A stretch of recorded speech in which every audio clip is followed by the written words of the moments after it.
অনেক শ্বশুরবাড়িতে আছে যারা জামাইকে পছন্দ করে না, হয়তো বা জামাই একটু বেয়াড়া কিংবা একটু নেশাগ্রস্ত, সেই জন্য জামাইকে অনেকেই পছন্দ করে না। তাই জামাইকে তাড়ানোর একটা ফন্দি শ্বশুরবাড়িতে বার করে রেখেছে। ইচ্ছে করলে তোমরাও এই ফন্দিটা করতে পারো, জামাই ভাগবেই, একদম গ্যারান্টি। তাহলে শোনো গল্পটা কি।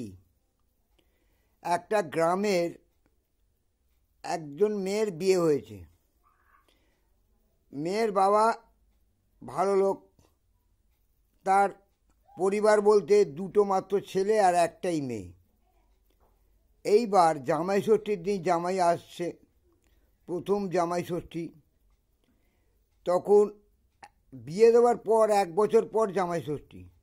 তখন শ্বশুরমশাই ভাবছে যে আমি যদি একটা খাসি পুষি তাহলে সেটা 1 বছরে অনেক বড় হয়ে যাবে এবং তাকে কেটে মাংস খেলে আমার খরচাও অনেক কম হবে এবং সবাই পেট ভরে উপযুক্তভাবে মাংসটাও খেতে পারবো, জামাই আদরও হবে। এই ভেবে বৌভাতের 2 দিন পরে একটা ছোট্ট খাসি কিনে নিয়ে এসছে। এবার সে বড় হয়েছে 1 বছরে, জামাই ষষ্ঠী আসছে। ওদিকে শ্বশুরের দুটো ছেলে সেই খাসিটার আদর করে নাম দিয়েছে পোঁদ। আদরের নাম হচ্ছে পোঁদ। গ্রামের জায়গা তো, সব লেটো মাল, তাই নাম দিয়েছে খাসির পোঁদ। এইবার জামাই ষষ্ঠীর দিন জামাই আসছে, রিক্সা করে জামাই আর মেয়ে আসছে। সঙ্গে সঙ্গে সারালুটো দৌড়ে গেছে, জামু এসছে, কী মজা কী মজা, আজকে পোঁদ মারা হবে, আজকে পোঁদ মারা হবে। জামাই ভাবি এ কী রে বাবা, আমি আসছি, আমার পোঁদ মারবে নাকি রে? ও বাবা, মহা মুশকিল তো। ঠিক আছে, দেখি কি অবস্থাটা, ভেতরে গিয়ে দেখি বলে নেমে শ্বশুরবাড়িতে গেছে। এইবার শ্বশুর বলছে, বাবা তুমি এসছো, খুব ভালো হয়েছে, আমি কিন্তু আজকে পোঁদ মারব, তুমি এসছো, পোঁদ মারাটা হবে, অন্য সময় পোঁদ মারা যাবে না, তো আজকেই পোঁদটা মারব। শুনে শ্বশুরের কথা শুনে জামাই একটু ঘাবড়ে গেল, বলছে যে কি মুশকিল, এই তো পোঁদ মারবার ধান্দা করছে, শ্বশুরবাড়ি তো মোটেই সুবিধার নয়।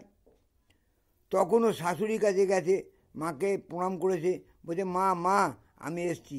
বলছে বাবা এসছো, খুব ভালো করেছো, খুব ভালো করেছো, আজকে তোমার পোঁদ মারা হবে। বলছে এই সেরেছে, পোঁদ মারবে আবার কী রে? বলছে না না বাবা, আজকে পোঁদ মারা হবে, খুব ভালো দিন। সেই শুনে জামাই ধুতি তুলে খেঁচে দৌড় মেরেছে, সে আর এলাকায় নেই। তাহলে বুঝতে পারছো, একটা ইচ্ছায় বললো, একরকম চিন্তা করে বললো, একরকম মানে করে বললো, আর জামাই কি ভাবলো? কথাটা বলেছে ঠিকই, ভালো কথাই বলেছে, ছাগলের নাম পোঁদ, খাসির নাম পোঁদ। সে এসছে, তাকে মেরে মাংস খাওয়া হবে, তাই বলেছে আজকে পোঁদ মারা হবে, আর জামাই ভাবছে তার পোঁদ মারবে। তাহলে বোঝো কী কেলো, কীরকম মরকট জামাই, আর কীরকম খচ্চর ওর শালাগুলো আর শ্বশুরবাড়িটা। এইভাবে তোমরা জামাই তাড়াতে পারো। বিভিন্ন রকম ফন্দি আছে, তোমাদের একটা একটা করে সব দিয়ে দেবো, তোমরা তাড়াবে। হ্যাঁ, খরচা কমে যাবে।